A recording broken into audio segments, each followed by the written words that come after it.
ഹരേ കൃഷ്ണ. ഇനി നമുക്ക് ആറാമത്തെ ശ്ലോകം നോക്കാം. അഹഹ ബഹുലഹിംസാ സഞ്ചിതാർത്ഥൈ കുടുംബം പ്രതിദിനമനുപുഷ്ണൻ സ്ത്രീജിതോ ബാലലാളീ വിശതി ഗൃഹസക്തോ യാതനാമയ്യ ഭക്തഃ കപിലതനുരിതി ത്വം ദേവഹൂത്യൈ ന്യഗാദി. നമ്മൾ അമ്മയായ ദേവഹൂതി ദേവിക്ക് കപില ഭഗവാന്റെ പുത്രനായി പിറന്ന ഭഗവാൻ തന്നെ നേരിട്ട് കൊടുത്ത ആ തിരുവായ്മൊഴിയിലൂടെ കിട്ടിയ ആ മഹത് വചനങ്ങളാണ് നമ്മൾ കണ്ടുകൊണ്ടിരിക്കുന്നത് ഈ കപില ഉപദേശത്തിലൂടെ. അതിൽ ആദ്യത്തെ 3 ശ്ലോകങ്ങൾ സാഖ്യയോഗത്തെ അടിസ്ഥാനപ്പെടുത്തിയും പിന്നെയുള്ള 2 ശ്ലോകങ്ങൾ ഭക്തിയോഗത്തെ അടിസ്ഥാനപ്പെടുത്തിയും ഭഗവാന് ആ മുക്തിമാർഗത്തെ ഉപദേശിച്ചു കൊടുത്തുവെങ്കിൽ ഇനിയുള്ള ഈ ഒരു 6-ാമത്തെ ശ്ലോകം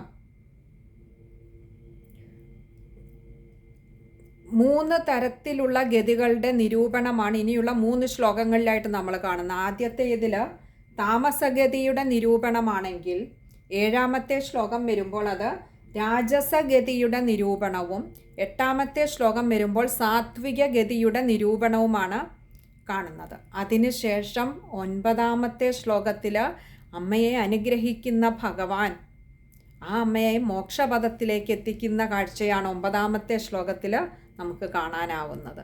ഇങ്ങനെയാണ് ഇനിയുള്ള 4 ശ്ലോകങ്ങൾ പോകുന്നത്. അപ്പോൾ ഈ ഒരു ശ്ലോകം 6-ാമത്തെ ശ്ലോകം താമസഗതിയുടെ നിരൂപണമാണ് നമുക്ക് കാണുന്നത്. ഇത് ഭാഗവതത്തിൽ വളരെ വ്യക്തമായി കുറച്ചധികം വിശദമായി പറയുന്നുണ്ട്. ഇവിടെ ഒരു ശ്ലോകത്തിലായിട്ട് അത് ഭാഗവതത്തിലെ 30-ാമത്തെ അധ്യായത്തിൽ തൃതീയ സ്കന്ധത്തിലെ 30-ാമത്തെ അധ്യായത്തിലാണ് ഈ ഒരു താമസഗതിയുടെ നിരൂപണത്തെക്കുറിച്ച് നമുക്ക് കാണാൻ കഴിയുന്നത്. അതിനെ 3 വരികളിലായിക്കൊണ്ട് ശ്രീ മേൽപ്പത്തൂർ നാരായണ ഭട്ടതിരിപ്പാട് ആ സുകൃതി അത് വളരെ ചുരുക്കി എന്നാൽ അതിൻ്റെ സത്ത് ഒട്ടും തന്നെ പോകാതെ അത് വിവരിച്ചു തരികയാണ്. നമുക്ക് നോക്കാം. ഈ 6-ാമത്തെ ശ്ലോകത്തിലെ പദങ്ങളുടെ അർത്ഥം നോക്കാം. അഹഹ ബഹുലഹിംസാ സഞ്ചിതാർത്ഥൈ കുടുംബം. അഹഹ അവിടെ വളരെ ഒരു അതിശയോക്തി കലർത്തി എന്ന് പറയാൻ പറ്റില്ല. കാരണം അവിടെ ഒരു എക്സ്ക്ലമേഷൻ മാർക്ക് ഉണ്ടെങ്കിൽ പോലും അതിനെ വളരെ ഒരു ദയനീയമായ ഒരു സങ്കടകരമായ ഒരു രീതിയിലാണ് അവിടെ ആ ഒരു അഹഹ പറഞ്ഞിരിക്കുന്നത്. കഷ്ടം എന്നുള്ള അർത്ഥത്തിലാണ് പറഞ്ഞിരിക്കുന്നത്. കാരണം ബഹുലഹിംസാ സഞ്ചിതാർത്ഥൈ കുടുംബം. ബഹുലം എന്ന് പറഞ്ഞാൽ ധാരാളമായിട്ട് ഒട്ടനവധി ഹിംസകളെ ചെയ്തുകൊണ്ട് സഞ്ചിതാർത്ഥൈ കുടുംബം. സഞ്ചിതം എന്ന് പറഞ്ഞാൽ സമ്പാദിക്കുന്നു എന്താ അർത്ഥം? ധനം സമ്പാദിച്ചുകൊണ്ട് കുടുംബം എന്ന് പറഞ്ഞാൽ കുടുംബത്തെ. അപ്പോൾ പലതരത്തിലുള്ള ഹിംസകൾ ചെയ്തുകൊണ്ടാണ് ധനം സമ്പാദിക്കുന്നത്. എന്തിന്? കുടുംബത്തെ. പ്രതിദിനം അനുപുഷ്ണൻ ഇങ്ങനെ 2 വാക്കുകൾ ചേരുന്നതാണ് പ്രതിദിനം അനുപുഷ്ണൻ. പ്രതിദിനം എന്ന് പറഞ്ഞാൽ ദിനം തോറും നിത്യവും ധാരാളം പലതരത്തിലുള്ള ഹിംസകൾ ചെയ്തുകൊണ്ടാണ് ധനം സമ്പാദിക്കുന്നത്. എന്തിന്? കുടുംബത്തെ അനുപുഷ്ണൻ പുലർത്തിക്കൊണ്ടും അങ്ങനെ ധാരാളം ഹിംസകൾ ചെയ്ത് കുടുംബത്തെ നിത്യവും പുലർത്തിക്കൊണ്ടും. പിന്നെയോ അപ്പോൾ ഇവിടെ നമ്മളെപ്പോലെയുള്ള സാധാരണക്കാരായ ഒരു ലൗകികൻ എങ്ങനെയാണ് അവൻ്റെ ആ ഒരു താമസഗതി അതാണ് ഇവിടെ നിരൂപണം ചെയ്തുകൊണ്ടിരിക്കുന്നത്. എങ്ങനെയാണ് അവൻ നിത്യവും കഴിയുന്നത്? അവൻ്റെ ആ ഒരു അജ്ഞതയിലൂടെ അവൻ താമസമാർഗത്തിലൂടെ എങ്ങനെയാണ് പോയിക്കൊണ്ടിരിക്കുന്നത് നിത്യവും എന്നാണ് പറയുന്നത്. അപ്പോൾ പറയാണ് അങ്ങനെ കുടുംബത്തെ പോറ്റിക്കൊണ്ടും കഴിഞ്ഞില്ല. സ്ത്രീജിതോ സ്ത്രീകൾക്ക് കീഴടങ്ങി നിന്നുകൊണ്ടും. ഇന്ന് നമുക്ക് പലയിടത്തും നോക്കിയാൽ ആ ഒരു ഭാവം നമുക്ക് കാണാനാവും. സ്ത്രീകളാണ് കുടുംബം ഭരിക്കുന്നത് എന്ന് തന്നെയല്ല, സ്ത്രീകളാണ് നിശ്ചയിക്കുന്നത് ആ കുടുംബം എങ്ങനെ പോകണം, പുരുഷൻ ആരെയൊക്കെ ദ്രോഹിക്കണം എന്നുള്ളത്, പുരുഷൻ എങ്ങനെ പണം സമ്പാദിക്കണം, സ്ത്രീകളുടെ നിർദ്ദേശത്തിനനുസരിച്ച് ഏതു മാർഗത്തിലും ആരെ വേദനിപ്പിച്ചും പുരുഷൻ ചരിക്കുന്ന ഒരു കാഴ്ച. ഈ സ്ത്രീ എന്ന് പറയുമ്പോൾ അത് ഭാര്യ മാത്രമല്ല, ഭാര്യയും അമ്മയും സഹോദരിയും ഒക്കെയായിട്ട് നിൽക്കുന്ന സ്ത്രീകളൊക്കെയും ഈ ഭാവത്തിലേക്ക് കാണുന്നുണ്ട്. എല്ലാവരും അല്ലെങ്കിലും ഈ താമസമാർഗത്തിലൂടെ സഞ്ചരിക്കുന്ന സ്ത്രീകൾ അല്ലെങ്കിൽ അങ്ങനെയുള്ള ഈ ലൗകിക വിഷയങ്ങളിൽ, ആഡംബരങ്ങളിൽ അല്ലെങ്കിൽ മറ്റുള്ള സുഖങ്ങളിൽ മാത്രം മനസ്സ് ചരിക്കുന്ന സ്ത്രീകൾ, അതിനോട് ചേർന്ന് നിൽക്കുന്ന പുരുഷന്മാർ, അവരൊക്കെ ഈ ഒരു മാർഗത്തിലൂടെ പലതരത്തിലുള്ള ഹിംസകൾ ചെയ്തുകൊണ്ടും ആരെ വേദനിപ്പിച്ചും എനിക്ക് സുഖിക്കണം എന്ന് കരുതുന്നവർ അതിനനുസരിച്ച് ധനം സമ്പാദിക്കുന്നു. ആരെ വേദനിപ്പിച്ചും പലതരത്തിലുള്ള ഹിംസകൾ ചെയ്തുകൊണ്ടും, ഹിംസ എന്ന് പറയുമ്പോൾ കൊല്ലുക മാത്രമല്ല, നമ്മൾ വാക്കുകൊണ്ട് പോലും വേദനിപ്പിക്കുന്നതും ഹിംസയാണ്. അപ്പോൾ അങ്ങനെയുള്ള എന്തു പ്രവൃത്തി ചെയ്തുകൊണ്ടും തനിക്ക് അനുകൂലമാക്കി മാറ്റുന്നു പുരുഷനെ, താൻ വിചാരിക്കുന്നത് പോലെ ആക്കി മാറ്റുന്നു പുരുഷനെ. അങ്ങനെ സ്ത്രീകൾക്ക് കീഴടങ്ങിക്കൊണ്ട് നിൽക്കുന്ന പുരുഷന്മാരെ ഇന്നീ കലിയുഗത്തിൽ കാണാൻ കഴിയും. അപ്പോൾ അങ്ങനെയും സ്ത്രീജിതനായിക്കൊണ്ടും, പിന്നെയോ ബാലലാളി, കുട്ടികളെ, ബാല എന്ന് പറഞ്ഞാൽ കുട്ടികൾ എന്നുള്ള അർത്ഥത്തിലാണ്, ഇവിടെ പെൺകുട്ടി എന്നുള്ള അർത്ഥത്തിലല്ല. നമ്മൾ ഭാഗവതത്തിലൊക്കെ നമ്മൾ കാണുന്നുണ്ട് ബാല എന്ന് പറയുമ്പോൾ അവിടെ ഒരു പെൺകുട്ടി എന്നുള്ള അർത്ഥത്തിലാണെങ്കിൽ ഇവിടെ കുട്ടികളെ ബാലലാള, ലാളി എന്ന് പറയുമ്പോൾ കുട്ടികളെ ലാളിച്ചുകൊണ്ടും, പിന്നെയോ വിശദിഹി ഗൃഹസക്തോ, വിശദി എന്ന് പറയാൽ അനുഭവിക്കുക, വിശദിഹി അനുഭവിക്കേണ്ടി വരുന്നു. എന്താ? ഗൃഹസക്തഃ. അപ്പോൾ ഇങ്ങനെ ഈ സ്ത്രീജിതനായും ബാലലാളിയായും കഴിയുന്നവരൊക്കെ ഗൃഹസക്തഃ, ഗൃഹകാര്യങ്ങളിൽ ആസക്തിയോട് കൂടി കഴിയുന്നവരുമാണ്. അങ്ങനെയുള്ളവർ യാതനകളെ അനുഭവിക്കേണ്ടി വരുന്നു. കാരണം അവരൊക്കെയും മയ്യഭക്തഃ, മയി അഭക്തഃ, ഇങ്ങനെ രണ്ട് വാക്കുകൾ ചേരുന്നതാണ് മയ്യഭക്തഃ. മയി എന്ന് പറഞ്ഞാൽ എന്നിൽ, അഭക്തഃ അഭക്തരാണ്, ഭക്തിയില്ലാത്തവരാണ്. കാരണം അവർക്ക് ഒരു ദിവസം, അതായത് ദിവസവും ദിനം തോറും അനുദിനം അവരെന്തൊക്കെയാണ് ചെയ്യുക? മറ്റുള്ള തങ്ങളുടെ സ്ത്രീകൾ, അത് ഭാര്യയാവാം, അമ്മയാവാം, സഹോദരീ ഭാവത്തിലായാലും സ്ത്രീകൾക്ക് കീഴടങ്ങിക്കൊണ്ട് അവരുടെ സുഖത്തിനു വേണ്ടി മാത്രം, അവരുടെ സന്തോഷത്തിനു വേണ്ടി മാത്രം നിലകൊള്ളുന്ന പുരുഷന്മാരായി അധപ്പതിച്ചുകൊണ്ട് പുരുഷന്മാരിന്ന് ഏതു വിധത്തിലുള്ള ഹിംസയും ആരെ വേദനിപ്പിച്ചുകൊണ്ടും അവരുടെ സുഖത്തിനായിക്കൊണ്ട് പ്രവർത്തിക്കുകയും ധനം സമ്പാദിക്കുകയും ചെയ്യുകയും അങ്ങനെ ഗൃഹകാര്യത്തിൽ ആസക്തിയോടുകൂടി കഴിയുകയും,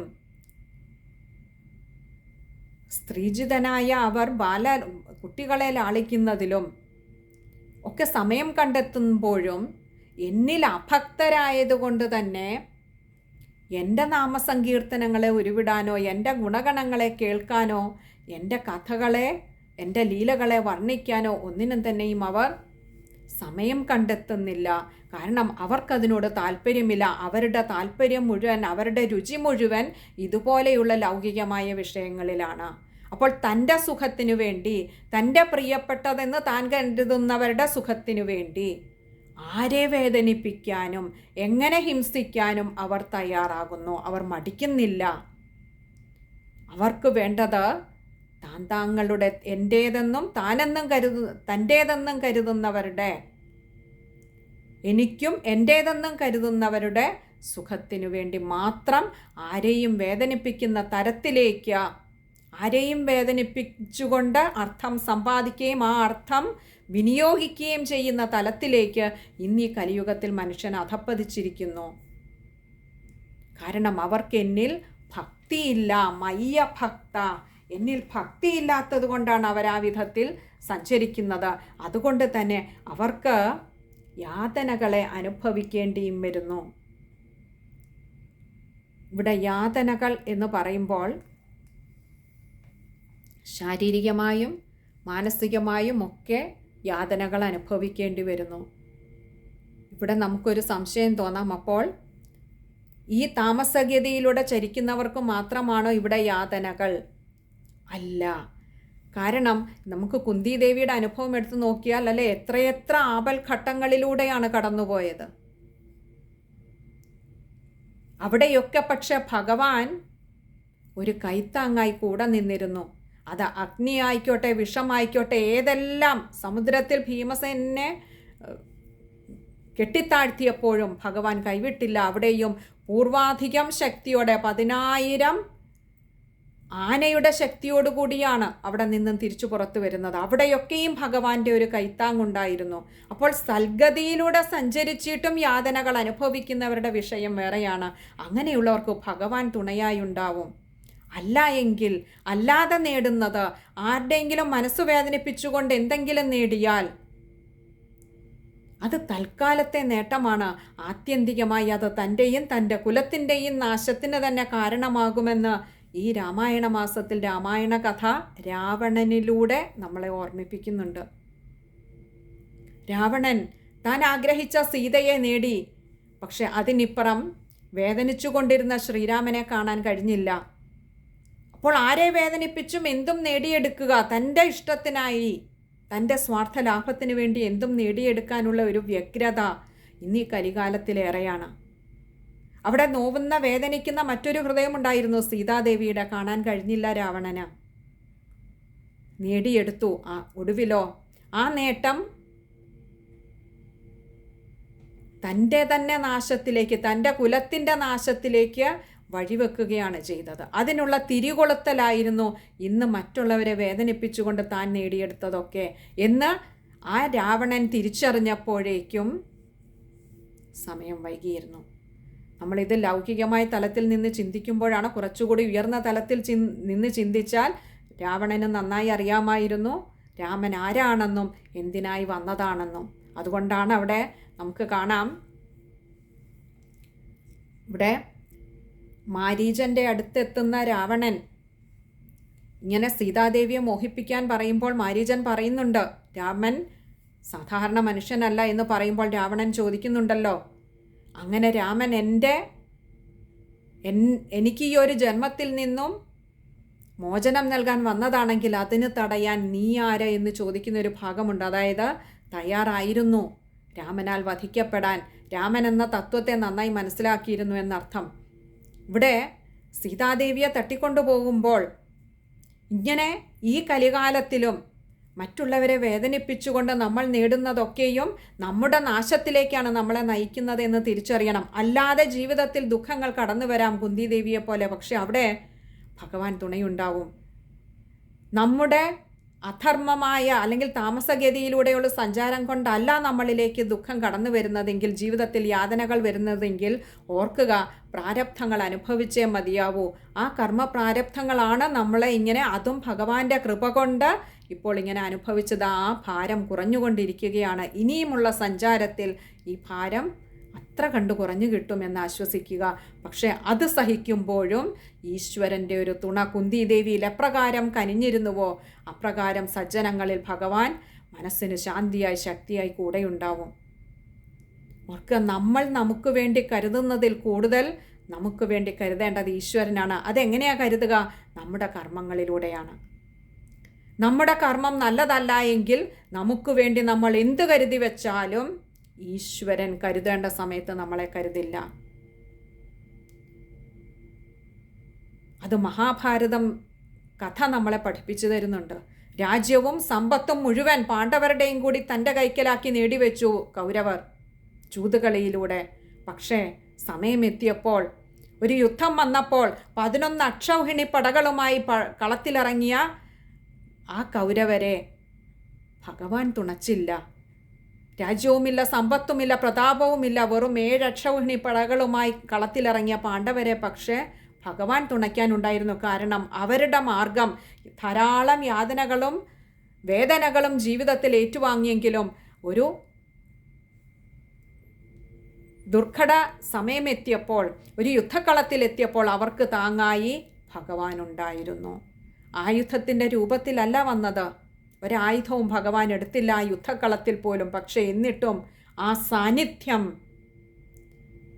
ഗീതോപദേശത്തിലൂടെ അർജുനന് മനസ്സിന് ധൈര്യമായി വന്ന ഭഗവാൻ സജ്ജനങ്ങൾക്ക് ജീവിതത്തിൽ ദുഃഖങ്ങൾ നേരിടേണ്ടി വരുമ്പോൾ താങ്ങായി ഭഗവാൻ കൂടെയുണ്ടാവും. നമ്മൾ ഈ ഒരു ശ്ലോകത്തിൽ അതുകൊണ്ട് തന്നെ സജ്ജനങ്ങൾ നരകയാതന അല്ലെങ്കിൽ യാതനകളോ ദുഃഖങ്ങളോ അനുഭവിക്കുന്നതിനെക്കുറിച്ചല്ല ഭഗവാൻ പറയുന്നത്. താമസഗതിയിൽ സഞ്ചരിക്കുന്നവരുടെ, താമസഗതിയിലൂടെ നീങ്ങുന്നവർക്ക് ഈ ഭൂമി ഇവിടെ തന്നെ ദുഃഖങ്ങൾ അനുഭവിക്കേണ്ടി വരും, യാതനകളെ നേരിടേണ്ടി വരും. കാരണം കർമ്മം അവർക്ക് കരുതി വച്ചിരിക്കുന്നത് അതാണ്. അതിൽ നിന്നും അവരെ മോചിപ്പിക്കാൻ, അവരെ ആ കർമ്മഫലം ഇല്ലാതെയാക്കാൻ ഭഗവാന് പോലും കഴിയില്ല. കൗരവരെ പോലെ അനുഭവിച്ചേ മതിയാകൂ. ഭഗവാൻ അവിടെ വെറും സാക്ഷിയായി നിൽക്കും, തുണയാവില്ല. അതുകൊണ്ട് സജ്ജനങ്ങളെ, നമ്മൾ കരുതുന്നതിൽ കൂടുതൽ ഈശ്വരൻ കരുതണമെങ്കിൽ കർമ്മം അത് ആരെയും വേദനിപ്പിക്കാതെയാകട്ടെ. ആരെയും വേദനിപ്പിച്ചുകൊണ്ട് ഒന്നും നേടണ്ട. നമ്മുടെ ഒരു ചെറിയ സന്തോഷം പോലും മറ്റുള്ളവരെ വേദനിപ്പിച്ചുകൊണ്ടാകാതിരിക്കട്ടെ. അതിന് ഭഗവാൻ എന്നും സദ്ബുദ്ധി തോന്നിപ്പിച്ചു തരട്ടെ. ഇവിടെ സാധാരണ സജ്ജനങ്ങളൊക്കെ ഒരു തരത്തിൽ പറഞ്ഞാൽ ശുഭമായിട്ടുള്ള കർമ്മങ്ങൾ ചെയ്യുന്നതൊക്കെയും ഈ ഒരു അശുഭത്തെ, ഭഗവാന്റെ തുണയില്ലാതെ ഇരിക്കുന്ന, ഭഗവാന്റെ കരുതലില്ലാതിരിക്കുന്ന ആ ഒരു അവസ്ഥയെ ഭയന്നിട്ട് തന്നെയാണ് ശുഭമായ മാർഗത്തിലൂടെ പോകുന്നത്. കാരണം ആ ശുഭമായ മാർഗത്തിലൂടെ പോകുമ്പോൾ നമ്മുടെ നിത്യജീവിതത്തിൽ നമ്മൾ ചെയ്യുന്ന കർമ്മങ്ങൾ നമുക്കിപ്പോൾ എത്രമാത്രം സന്തോഷം പകർന്നു തരുമോ അതിലും എത്രയോ എത്രയോ എത്രയോ പതിന്മടങ്ങ് അവാച്യമായിട്ടുള്ള ഒരു ആനന്ദാനുഭൂതിയാണ് ഭഗവാന്റെ സാന്നിധ്യം, ഭഗവാന്റെ തുണ നമ്മുടെ മനസ്സിനേകുന്നത്. പക്ഷേ പലപ്പോഴും നമ്മളൊക്കെ മനുഷ്യജന്മം എടുത്തു കഴിയുമ്പോൾ ഒരു മിഥ്യാഭിമാനത്തോടെ നമ്മളൊക്കെ അന്ധരായിട്ട് ഈ ഒരു മഹാമായയുടെ വൈഭവം കൊണ്ട് മഹാതമസ്സിൽ അകപ്പെട്ട് നമ്മളൊക്കെ കർമ്മബദ്ധരായി തളർന്നു പോകുന്നവരാണ് പലപ്പോഴും. അവിടെയാണ് ഈ നമ്മുടെ ഇന്നത്തെ നല്ല ഗുരുക്കന്മാർ, ആചാര്യന്മാർ സൂര്യനെ പോലെ ആ ജ്ഞാനജ്യോതി പരത്തിക്കൊണ്ട് നമ്മുടെയൊക്കെ സമീപത്തേക്ക് എത്തുന്ന സൽവാക്കുകളിലൂടെ, സൽചിന്തകളിലൂടെ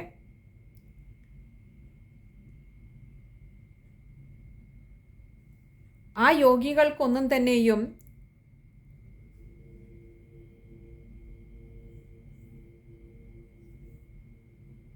ഭഗവാന്റെ ഒരു ഭഗവത് പ്രാപ്തിയോ, അല്ലെങ്കിൽ നമ്മൾ പറയാറുണ്ട് സാലോക്യം, സാമീപ്യം, സാരൂപ്യം, സാഷ്ടി തുടങ്ങിയ ഈ ഒരു മോക്ഷം പോലും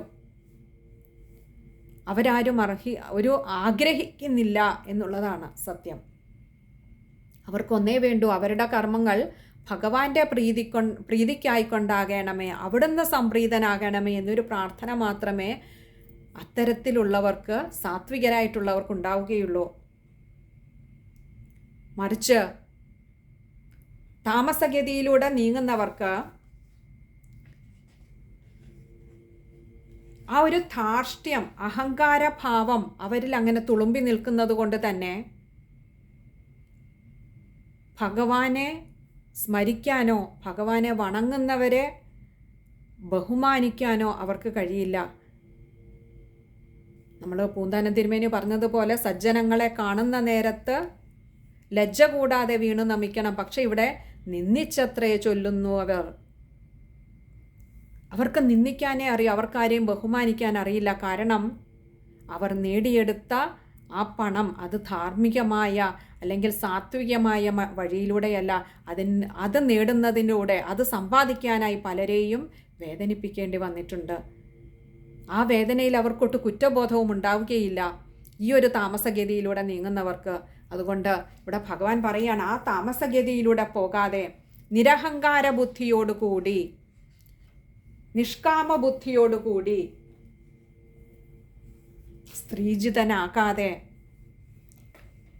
ഇവിടെ സ്ത്രീജിതനാകാതെ എന്ന് പറയുമ്പോൾ സ്ത്രീജിതനാകേണ്ടത് എങ്ങനെയാവണം? സാത്വിക ഗുണമുള്ള സ്ത്രീകൾക്ക് ജിതനായിക്കൊണ്ട് ജീവിക്കുക. കാരണം അവർക്കെപ്പോഴും ഈശ്വരനിൽ, ഇവിടെ നമുക്ക് ദേവഹൂതി ദേവിയുടെ കാര്യവും നമുക്കറിയാം അല്ലേ, എപ്പോഴും ഭഗവാനിലേക്ക് എത്തുക എന്നുള്ള ഒരൊറ്റ ചിന്തയേ ഉണ്ടായിരുന്നുള്ളൂ. സദാ ഭഗവത് വിചാരമേ ഉണ്ടായിരുന്നുള്ളൂ. ഭഗവത് പ്രാപ്തിക്കായിക്കൊണ്ട്, ഭഗവത് പ്രീതിക്കായിക്കൊണ്ടാണ് കർമ്മങ്ങളൊക്കെയും ചെയ്തത്. എല്ലാ കർമ്മവും അതുകൊണ്ട് തന്നെ സാത്വിക ഭാവമുള്ളതായിരുന്നു. കല്യാണം കഴിഞ്ഞ്, വിവാഹം കഴിഞ്ഞ് ഇവിടെ വന്നപ്പോൾ മുതൽ ആ കർദമ പ്രജാപതിയെ സദാ ഭഗവാന്റെ പാദസേവയിൽ മുഴുകിയിരുന്ന കർദമ പ്രജാപതിയെ ശുശ്രൂഷിക്കുകയായിരുന്നു ദേവഹൂതി ദേവി, യാതൊരു പരാതിയും കൂടാതെ, യാതൊരു പരിഭവവും കൂടാതെ.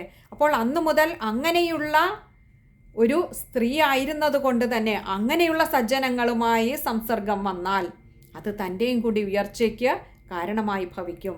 മറിച്ച് ഏതു വിധേനയും പണം സമ്പാദിക്കുക, ആ പണത്തിൻ്റെ മതത്തിൽ ഉന്മത്തരായി കഴിയുന്ന, അല്ലെങ്കിൽ അതിൽ അഭിമാനം കൊള്ളുന്ന, ദുരഭിമാനം കൊള്ളുന്ന സ്ത്രീകളുമായി സംസർഗം വയ്ക്കുമ്പോൾ അതേതൊരു പുരുഷൻ്റെയും അധപ്പതനത്തിന് വഴിതെളിക്കുമെന്നതിൽ യാതൊരു സംശയമില്ല. അതുകൊണ്ടാണ് പറഞ്ഞത് അവർക്ക് യാതനകൾ നേരിടേണ്ടി വരും, ഇപ്പോഴല്ലെങ്കിൽ പിന്നെ അവരെ കാത്ത് യാതനകൾ ഇരിപ്പുണ്ട് എന്നൊന്ന് അനുസ്മരിപ്പിക്കുകയാണ്. ഇനി നമുക്ക് ആ ശ്ലോകം ഒന്നുകൂടി ഒന്ന് നോക്കാം. അഹഹ ബഹുലഹിംസാ സഞ്ചിതാർത്ഥൈ കുടുംബം പ്രതിദിനമനുപുഷ്ണൻ സ്ത്രീജിതോ ബാലലാളീ വിശതി ഗൃഹസക്തോ യാതനാമയ്യ ഭക്ത കപിലതനുരിതി ത്വം ദേവഹൂത്യൈ ന്യഗാദി. ഇനി നമുക്കതിൽ വായിക്കുമ്പോൾ ശ്രദ്ധിക്കേണ്ട കാര്യങ്ങളാണ്. ബഹുലഹിംസാ സഞ്ചിതാർത്ഥൈ കുടുംബം, അവിടെ ബഹുലഹിംസാ സഞ്ചിതാർത്ഥൈ, ഇവിടെ വരെയും ചേർത്ത് തന്നെ വായിക്കുക. അതുപോലെ അവിടെ ഒരു വിസർഗമുണ്ട്, പകുതി ഹകാരം കൊടുക്കുക. പിന്നെ അടുത്തത് പ്രതിദിനം അനുപുഷ്ണൻ, അവിടെ മായ്ക്ക് അകാരം കൊടുക്കുക. പ്രതിദിനം അനുപുഷ്ണനാണ്, മാ ജോയിൻ ചെയ്യാൻ വന്നതാണ്. അപ്പോൾ അതുകൊണ്ട് പ്രതിദിനം അനുപുഷ്ണൻ. പിന്നെ അടുത്തത് മൂന്നാമത്തെ വരിയില യാതനാം മയ്യ ഭക്ത, അവിടെ മയി അഭക്താണ്, അതുകൊണ്ട് മയ്യ ഭക്ത അകാരം ഉണ്ടാവണം യായ്ക്ക്, മയ്യ ഭക്ത. പിന്നെ അടുത്തത് കപില തനുരിതിത്വം ദേവഹൂത്യൈ ന്യഗാദീഹി, ന്യഗാദീഹി, അവിടെ ദീർഘവുമുണ്ട് വിസർഗവുമുണ്ട്, അതും ശ്രദ്ധിക്കുക. പ്രകാരം കപില ഭഗവാൻ ആ അമ്മയായ ദേവഹൂതി ദേവിക്ക് ഉപദേശം നൽകി. ഇനി നമുക്ക് അതിലെ അന്വയക്രമത്തിലുള്ള പദവിന്യാസം. അഹഹ മയി അഭക്തഃ ബഹുലഹിംസാ സഞ്ചിതാർത്ഥൈ പ്രതിദിനം കുടുംബം അനുപുഷ്ണൻ സ്ത്രീജിതഃ ബാലലാളീ ഗൃഹസക്തഃ യാതനാം ഹി വിശതി ഇതി കപിലതനുഃ ത്വം ദേവഹൂത്യൈ ന്യഗാദീഹി. ഒന്നുകൂടി പറയാം. അഹഹ മയി അഭക്തഃ ബഹുലഹിംസാ സഞ്ചിതാർത്ഥൈ പ്രതിദിനം കുടുംബം അനുപുഷ്ണൻ സ്ത്രീജിതഃ ബാലലാളീ ഗൃഹസക്തഃ യാതനാം ഹി വിശതി ഇതി കപിലതനുഃ ത്വം ദേവഹൂത്യൈ ന്യഗാദീഹി. ഇതിത്രയുമാണ് ആ ഒരു ശ്ലോകസംബന്ധമായി പറയാനുള്ളത്. ഇവിടെ ഈ ഒരു ശ്ലോകത്തിലൂടെ ഒന്ന് ഓർമ്മിപ്പിക്കുകയാണ്, ഈ താമസഗതിയിലൂടെ സഞ്ചരിക്കുന്നതൊക്കെയും എന്നെയും എൻ്റേതിനെയും സുഖിപ്പിക്കാനും സന്തോഷിപ്പിക്കാനുമാണെങ്കിൽ തിരിച്ചറിയുക, എൻ്റേതൊന്നും ഞാനല്ല. ആ ഞാനെന്ന തത്വം, ഞാനെന്ന സത്വം, എൻ്റെ ഉള്ളിലിരിക്കുന്ന ഞാനെന്ന തത്വം അത് പരമമായ ആനന്ദമാണ്. അതിനെ ഉപേക്ഷിച്ചിട്ട് എൻ്റേതിനു പിന്നാലെ പോകരുത് എന്നൊന്ന് പറയുകയാണ് ഇവിടെ അല്ലേ. നമ്മൾക്കറിയാം എൻ്റെ കയ്യ് എൻ്റെ കാല് ഇങ്ങനെയൊക്കെ നമ്മൾ പറയാറുണ്ട്. എന്നാൽ കാലാണോ ഞാനല്ല, കൈയാണോ ഞാനല്ല അല്ലേ, എൻ്റെ ഹൃദയമാണോ ഞാനല്ല. അപ്പോൾ എൻ്റേതൊന്നും ഞാനല്ല എന്ന തിരിച്ചറിവാണ് ആദ്യം വേണ്ടത് എന്ന് ഈ ശ്ലോകത്തിലൂടെ നമുക്ക് ഭഗവാൻ പറഞ്ഞു തരികയാണ്. ഹരേ കൃഷ്ണ.